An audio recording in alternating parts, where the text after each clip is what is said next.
ایک صاحب نے سوال کیا ہے کہ مفتی صاحب کچھ لوگ اپنے گھروں میں اڑنے والے جانور پالتے ہیں جیسے طوطا کبوتر وغیرہ، کیا اڑنے والے جانوروں کو قید کرنا ان کے ساتھ زیادتی تو نہیں ہے؟ رہنمائی فرمائے۔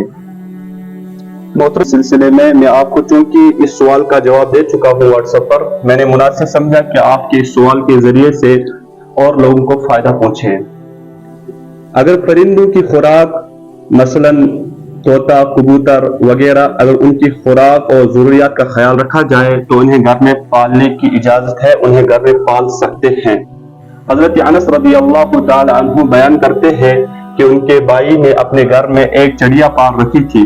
آپ صلی اللہ علیہ وسلم اس کے بارے میں پوچھتے تھے، اور جب بھی آپ صلی اللہ علیہ وسلم تشریف لاتے تھے وہ پوچھتے تھے یا ابا عمیر ما فعل النغیر۔ ابا عمیر یہ حضرت انس رضی اللہ تعالی عنہ کے بھائی کا نام ہے، نغیر ایک پرندہ ہے۔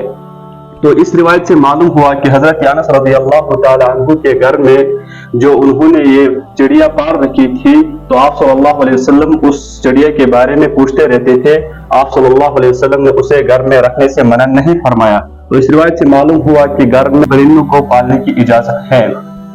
حافظ ابن حجر عسقلانی رحمۃ اللہ علیہ فرماتے ہیں کہ اس حدیث سے، اس روایت سے پرندوں کو پنجرہ وغیرہ میں قید کرنے کے جواز پر دلیل ملتی ہے۔ اس لیے پرندے پالنے والے کو چاہیے کہ ان کی خوراک کا بھرپور اہتمام کرے اور گرمی و سردی میں ان کا اہتمام رکھے، ان کی حق تلفی نہ کرے، ورنہ یاد رکھے حق تلفی ان کی کرنا یہ بہت بڑا گناہ ہے۔ ایک عورت اسی وجہ سے جہنم میں چلی گئی کہ اس نے ایک بلی کو باندھ رکھا تھا اور نہ اسے کھانا کھلایا، نہ پانی پلایا، اور نہ اسے کھلا آزاد چھوڑا تاکہ وہ حشرات الارض سے اپنا پیٹ بھر لیتی۔ تو اس لیے ان پرندوں کو پالنے کی اجازت ہے، کوئی حرج نہیں ہے، لیکن ان کے خوراک وغیرہ کا بھرپور خصوصی خیال رکھا جائے۔